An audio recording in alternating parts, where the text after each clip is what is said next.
This Sankara is one of 2 links of these 12 links of dependent origination, which is hard to understand. And many monks interpret it in the standard way that has been explained in the commentaries, in the Abhidhamma, in the traditional teaching of Theravada. And unfortunately, I don't agree wholesale with it. This word Sankara, you can translate it generally as intention or volition. Because, like for example, in the 5 khandhas, the 5 aggregates of attachment, you also have Sankara there. And Sankara there means volition or intention. Now, intention or volition in the Buddha's teachings is connected with karma, action or intentional action. The Buddha says, Cetana is karma. Cetana is intention or you can say volition, you can say purposely doing something with a purpose. So this word Cetana is karma. Now this word Sankara is quite close to it. It is generally translated as intention or volition. Now, because there's a lot of confusion over this word, the general traditional interpretation, translation of this word Sankara is formations.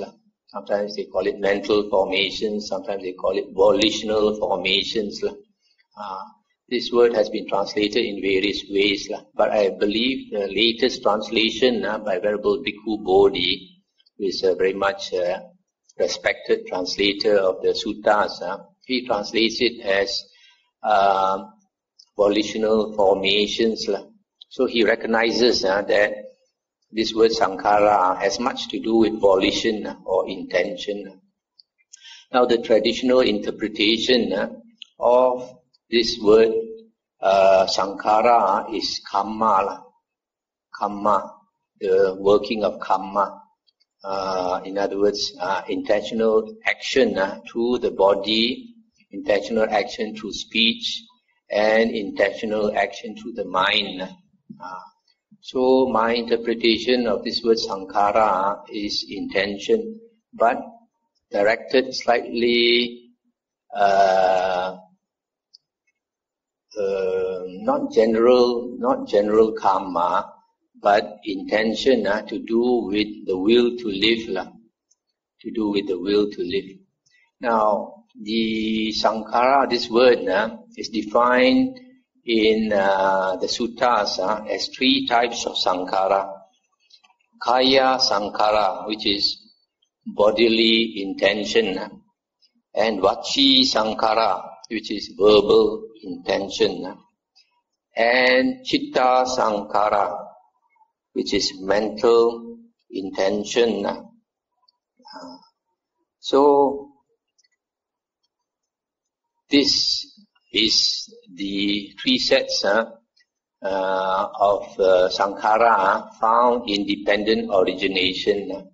When we study the suttas in the Nikayas and we compare with other suttas, we find that there actually appears 2 sets of Sankaras in the suttas, in the Nikayas. The other set of Sankara found in the suttas is almost the same, except the last part.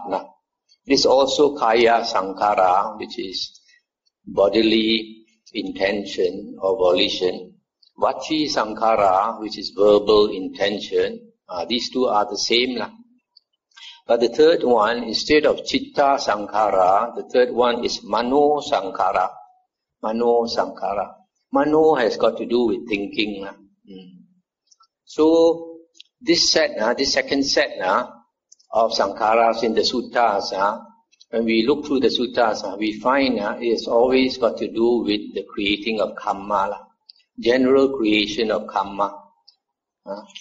Let me see. For example, in the suttas, the Buddha says, in Samyutta Nikaya 12.25, the Buddha said, with ignorance as condition, either by oneself, ananda, one wills bodily intentions, kaya sankarang abhisankaroti, following which arises internally pleasure and pain. Or because of others, one wills bodily intentions, following which arises internally pleasure and pain. And similarly with the verbal and mental intentions. So here, when it concerns the second set of sankharas, you see very clearly that person wills bodily, verbal and mental intentions which gives rise to pleasure and pain. In other words, it is general karma, general intentional action. Also in Majjhima Nikaya 57, the Buddha said, and what punya is dark action with dark result. Here someone generates an afflictive bodily sankhara, an afflictive verbal sankhara, an afflictive mental sankhara. So here also refers to the second set of sankharas, in other words, kaya sankhara, vachi sankhara and mano sankhara. But when we refer to the first set of sankharas in the suttas, which is connected with dependent origination, which is kaya sankhara, vachi sankhara and chitta sankhara, the explanation of this first set is completely different. This first set of sankharas, we find that they have to do with something else. For example, in Majjhima Nikaya, Sutta 44, it is stated, when a monk is attaining the cessation of feeling and perception, first the speech sankhara ceases, then the body sankhara, then the mental sankhara. When a monk is emerging from the attainment of cessation of feeling and perception, first the mental sankhara arises, then the body sankhara, then the speech sankhara. This first set of sankharas, the explanation given is that kaya sankhara, let me see, kaya sankhara refers to breathing. In the Majjhima Nikaya Sutta 44, this Arahant Dhammadina was explaining these three sankharas to the layman Visakha. He said, indeed, friend Visakha, in and out breaths are body sankhara, kaya sankhara. Initial and sustained thoughts, that means vitaka and vichara, are speech sankhara, vachi sankhara. Feeling and perception are chitta sankhara, mental sankhara. Friend Visakha, in and out breaths are bodily. These states are bound up with the body. That is why in-breaths and out-breaths are called body sankhara. First one applies initial thought and sustained thought, and subsequently one breaks out into speech. That is why initial and sustained thoughts are speech sankhara. Perception and feelings are mental. These states are bound up with the mind. That is why perception and feeling are mental sankhara, chitta sankhara. So here you see, this first set of sankharas that have to do with dependent origination are quite different from the first one, from the second one. Just now I read the second one has to do with general karma, but this one is slightly different. So my interpretation of this sankhara independent origination is that although it may include general karma, but the more important aspect of it is to do with the will to live. Because every living being, we have a great desire to live. This desire to live is so strong that there's nothing more important to any living being in the world. Yeah. For example, if you take another person's wealth away, you take all his wealth, how many billion you take away? At the end of his life, he might still forgive you because he knows when he's dying, he cannot even take 1 cent with him. Yeah? There's nothing he can take with him when he goes off for rebirth. But if you take his life, he will not be happy with that. He'll probably think, even if I come back as a ghost, I will take revenge. Yeah. So life is so important. There is no living being who will exchange his life for anything in the world. Even suppose I want to buy your life, I give you all the wealth in the world. Do you want it? Nobody wants it. So we have a natural tendency to live. This will to live is extremely strong. So I will explain why these Sankaras have to do with the will to live. First, the body Sankara. You know, this body Sankara, breathing, in breath and out breath, is programmed into our mind. So because it's been programmed into our mind, this will to live is like, this breathing is like automatic. We breathe in and out. We don't notice that we actually intentionally breathe in and out because it's been programmed into our mind. But if I were to stop your breathing, if I were to close your nose and close your mouth, what happens? You will struggle very hard to breathe. So this breathing, you want the body to live. That's why you want to breathe.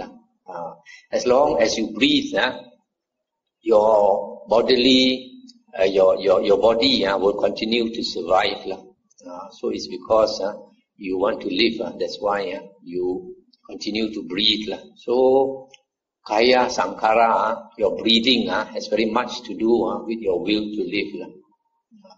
If a person does not want to live anymore, then he will be willing to stop breathing. For example, on your deathbed.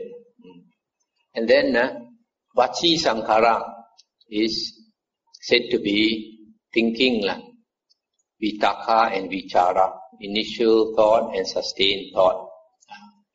This thinking is connected with speech, because before you can break out into speech, you must formulate the ideas in your mind. You must think first. You think, then only you can break out into speech.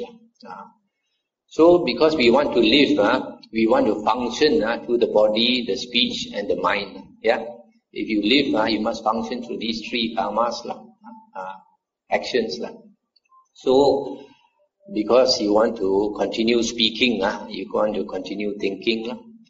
So when you think, then only you can break out into speech. And then the mental intention, Chitta Sankara, is perception and feeling. If you have perception and feeling, then consciousness starts to work. Because perception and feeling always comes together with consciousness. Because perception and feeling is another aspect of consciousness. It's a type of consciousness. So when you have perception and feeling, then your mind works. There is a state called Nirodha Samapatti, where some arahants can attain. And when they attain the state of Nirodha Samapatti, it is called the cessation of perception and feeling. So when they experience cessation of perception and feeling, consciousness also stops. So they go into a state where the 6th consciousness stops. But this can only last for 7 days, after which they must come out of it. So you can see here, because you want to live, you want your 3, your three aspects of life to work. You want your body to survive, you want to continue speaking, you want to continue thinking. That's why these three, kaya, body, intention, verbal intention, and mental intention must work. So that's why I believe that these three sankharas have to do more with the will to live than with general karma. Although you can say that is also connected with the doing of karma. But first you must have the intention to live first. If you don't live, how can you do karma? That's enough. So the intention to live is more important. Now this sankhara will condition the next link, which is consciousness. So from here, I'll make you see why this sankhara has more to do with the will to live. Because consciousness, a lot of people think that consciousness is a stream of unending consciousness. Most people think because our consciousness seems to be unbroken. Our consciousness seems to be running all the time. But it's not true at all. In the Buddha's teachings, the Buddha says consciousness is dependently arisen. The 6 types of consciousness that we have, eye consciousness, ear consciousness or hearing consciousness, nose consciousness or smelling consciousness, tongue consciousness or tasting consciousness, body consciousness or touch or tactile consciousness, and mental consciousness or thinking consciousness. These 6 consciousness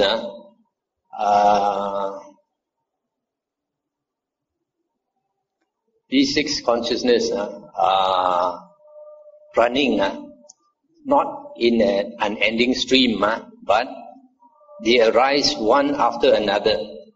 So the Buddha says that dependent on the eye and forms outside, seeing consciousness arises. So this seeing consciousness arises and passes away very fast. So our consciousness arises and passes away, arises and passes away. It is arising and passing away so fast that we think it is an unending stream of consciousness, but it is not so. And when consciousness arises and passes away, what is it that makes the next consciousness arise?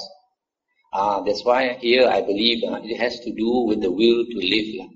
Because of your will to live, because the will to live is so strong, when consciousness ceases, it comes up again, arises again. Just like a flame dies down, and due to some force, it arises again. For example, the wind, when the flame is dying out, and a wind comes, and then it comes back to life again, the flame arises again. So this consciousness arises and passes away because of this will to live. If there were not the will to live, when consciousness ceases, it will not arise again. Will not arise again.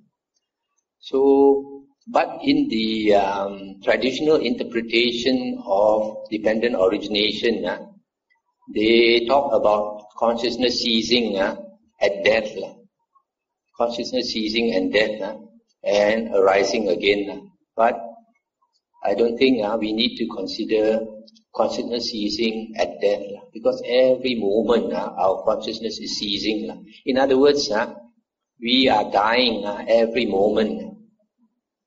I believe there's one saint who saw this in his meditation, because his mind has become so, I think it was a Christian saint, it becomes so still that he says he dies every moment, because consciousness ceases every moment. So you can see here, it is the will to live that creates the spark of consciousness. Every time consciousness dies away, it arises again. So now, in the Buddha's teachings, consciousness, whenever consciousness arises or ceases, it must come together with Nama Rupa. Nama Rupa, sometimes people translate it as body and mind, mind and body. But it is not quite correct. Body and mind in the Buddha's teachings is the 5 khandhas. The 5 khandhas, the body, feeling, perception, volition and consciousness. So the last 4, feeling, perception, volition and consciousness is considered the mental, the mind. But here, Nama Rupa is not body and mind. Nama Rupa and Vijnana. Nama Rupa you can translate as mentality and materiality. In the suttas, the Buddha says, always arises with consciousness, Vijnana. They are like Siamese twins. Siamese twins are joined at the head, joined at the body. You cannot separate them. So in the same way, Nama Rupa and Vijnana, the Buddha says they arise together and they cease together. They must always arise together and cease together. Now consciousness, when consciousness arises, you must be conscious of something. Yeah, that something that you are conscious of is Nama Rupa. So in other words, Nama Rupa is the object of consciousness. Okay. So when the object of consciousness, there are 2 aspects. One is the mental object, is a mental part, and the other one is the material part. Now in the suttas, in the on dependent origination, the Buddha says that Nama refers to contact, feeling, perception, consideration and volition. Contact, feeling, perception, consideration and volition. You notice here, out of these 5 things, it does not mention consciousness. So because it is devoid of consciousness, it cannot be mind. But when you combine it with the consciousness, then only there is this mind. And then the 4 great elements is Rupa.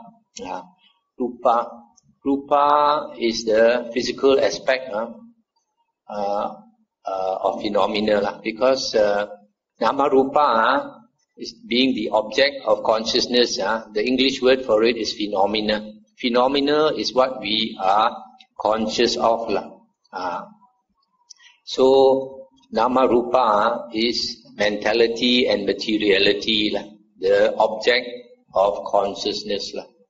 But if you look carefully into this physical part, the Rupa consists of 4 elements, earth, water, fire, wind. Now this earth, water, fire, wind is not really earth, water, fire, wind. Earth refers to the hardness element. Whatever is hard, we refer to it as earth.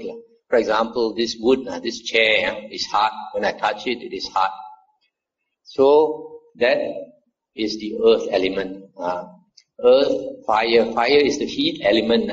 All of us have the heat element in us. So we have the fire element in us.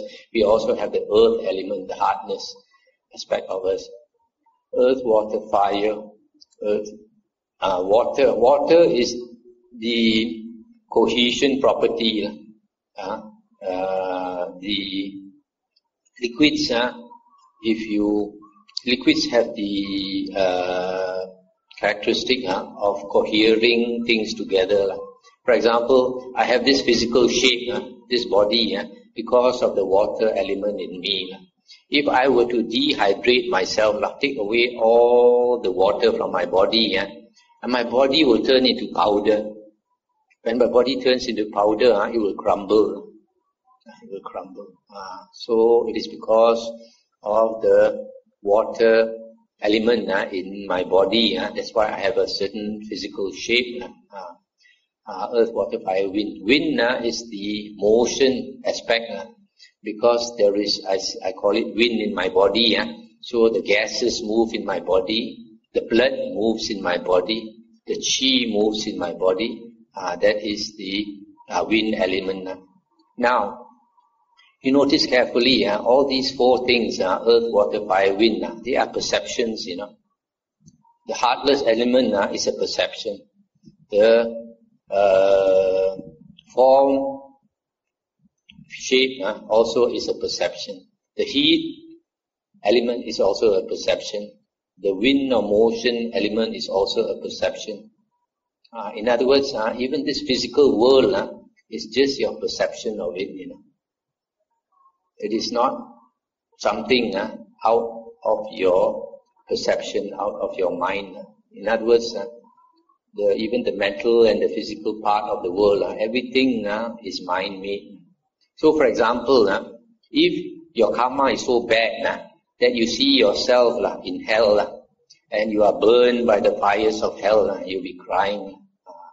Suppose one day I become an arahant and I come and visit you in hell. My mind is different from yours. So I go down to hell. I don't perceive the heat like you do. I don't suffer like you do. Because my mind has a different perception from your mind. So that's why mind is extremely important. Your mind determines your world. Your mind determines your perception. A pure mind is a happy mind. An impure mind, a disturbed mind, is a mind full of suffering. That's why in the Buddha's teachings, mind is extremely important because your mind creates your world.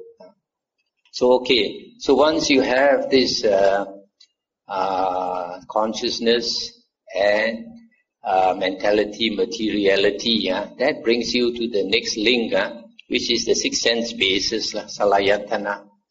Because your consciousness must function through the six sense organs, through the eye, the ear, the nose, the tongue, the body, and the mind. These are the six internal sense bases. And the six external sense bases are the objects of these six internal sense bases, namely forms for the eye to see, sounds for the ear to hear, odors for the nose to smell, touch for the body to feel, and thoughts for the mind to think.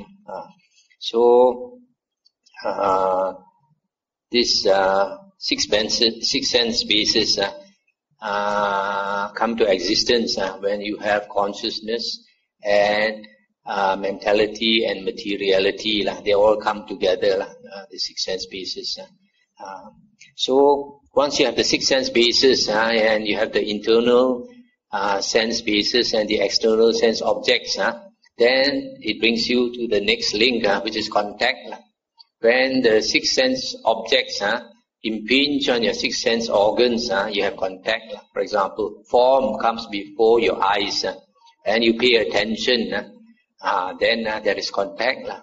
And eye consciousness arises and you say you see. But similarly, when a sound comes to your ear, you have a good ear, and there is contact and you pay attention, then you hear. So it is contact that of these six sense objects impinging on your six sense bases. So once you have contact, then the next link is feeling arises. Once you have contact of the six sense bases, then feeling is the first thing to arise. So feeling arising, there are three types basically, three types of feeling at your six sense doors. And these three are pleasant feeling, unpleasant feeling, and neutral feeling. For example, if you see a beautiful form, you have a pleasant feeling arising. If you see an ugly, frightening form, then unpleasant feeling arises. And then if it's neither attractive nor unattractive, then neutral feeling arises. So this feeling arising If it is pleasant feeling or unpleasant feeling, you are moved by it. If it is neutral feeling, sometimes you don't even observe it. You tend to not to notice it. But if it is pleasant or unpleasant feeling arising, you notice it very clearly. So when a pleasant feeling arises, we tend to enjoy it. Once you enjoy it, you want to enjoy it again. So what happens? Craving arises. There is craving for it. For example, when we were young, we never tasted ice cream, and our parents gave us ice cream to eat. After tasting ice cream, this child liked that flavor, and then he craves for it. He wants some more.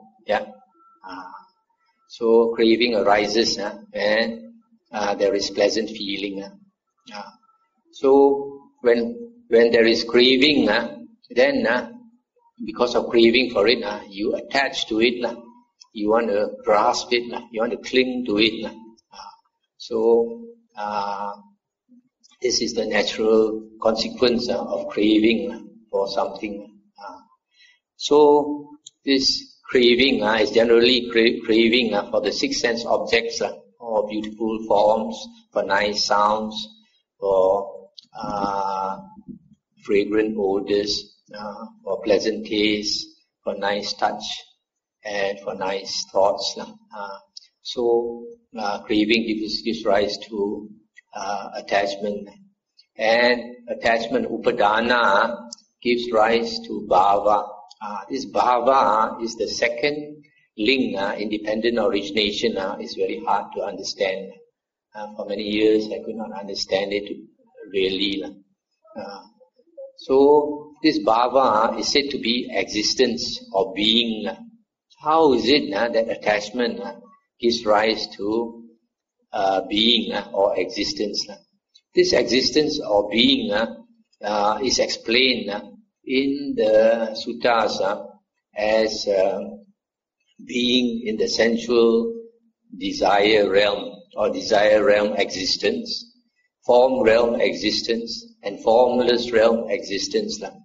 Every world system, the Buddha says, can be divided into three realms. The lowest is the sensual desire realm, where sensual desire or sensual lust dominates all beings. So because of sensual desire, you have male and female.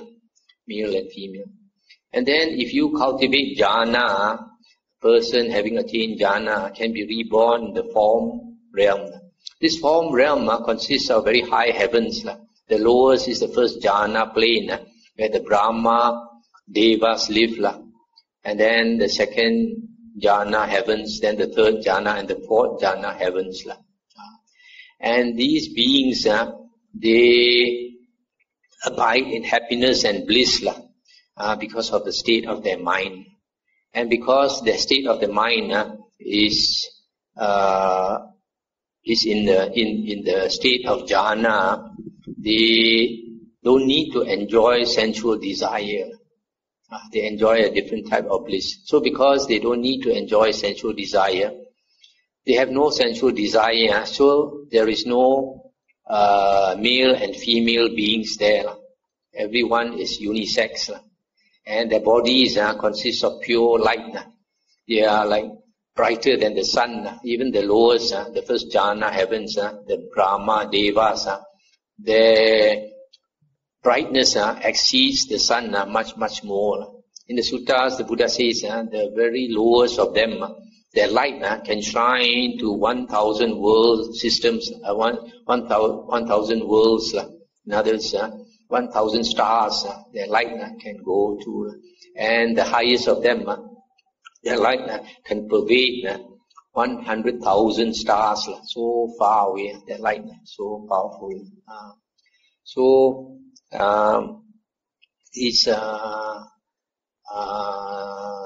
These are the three realms in the bhava. When you talk about bhava, this existence, you refer to these three types of existence or three types of beings. So now, how is it that clinging or attachment gives rise to being. It is like that. It is like this. When we crave for something and we cling to something, that I arises, that self arises. I want this, I must have this, I cannot live without this. So that I arises when you enjoy something. When you enjoy something, you feel I am enjoying it. This perception, I exist, I am, arises when you have craving and clinging or attachment. So this bhava is this perception that I exist and I am. So once this self comes into being, this being arises. This being arises. That's why this being comes into existence. Once this being comes into existence, then it perceives that it is born into the world. So bhava conditions birth. So once you have a self, then you see that you are born into the world. It's not just like a plant. A plant also has consciousness, but because a plant, a tree, does not have the perception I exist or I am. When a tree grows up, it does not perceive, the tree does not perceive that I am born into the world. But because we have an I, a self, we perceive birth. We perceive the birth of this physical body. You are born into the human body, or you are born into a deva body, or you are born into a ghost body. So this, because of this clinging, that I arises and you see yourself born into the world. So bhava, existence or being, conditions birth. And once you have birth into the world, then the natural consequence is aging, sickening and dying.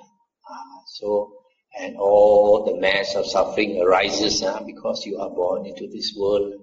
So that is the explanation of the 12 links of dependent origination. So you find many books talk about dependent origination, but the two hardest links to understand, to get it correct, is Sankara, volition or intention, and bhava, existence or being. So you can see here that it is because of craving and clinging that I strengthens itself. So that is why you can see the holy path, why a person to walk the holy path and get out of samsara, he must cut off sensual enjoyment. He must give up sensual pleasures in the world. He must renounce sensual pleasures in the world. Because as long as you enjoy sensual pleasures in the world, it fortifies, it strengthens that perception, I exist, I am. So when you give up that craving and that clinging, then slowly that I am or I exist starts to weaken. So that is why renunciation is important. And also the fact that where does craving and clinging come from? Comes from feeling, pleasant feeling. When you have pleasant feeling, then that craving arises. So you give up pleasant feeling. But in this world, everybody is chasing after pleasant feeling, isn't it? If you know how to market something that gives people pleasant feeling, you will sell. If you market something that does not give people pleasant feeling, nobody wants to buy. Yeah. So you provide good shows for people to see, people enjoy, people want. You provide good music, rock band and all that, people want. You provide good taste, nice taste, people want to eat, especially Chinese, very fond of good taste. So from here you can see. So when we understand the Dhamma, we understand the Four Noble Truths, then we know that ultimately this world is not satisfactory. However much we enjoy, we can never be contented. We cannot satisfy our sensual desires. It's never enough. You satisfy your sensual desires for a short while, and then tomorrow you want it again. Our stomach is like an endless pit. You fill yourself with good food. After several hours, you're hungry again. Need to eat again. You enjoy your sensual desires, and then you tire yourself out. After that, when your energy comes back, the sensual desires come back again. So life for most people is just trying to satisfy our sensual desires. So because we want to satisfy our sensual desires, we struggle to make more money. You make more money, then you have more power to spend.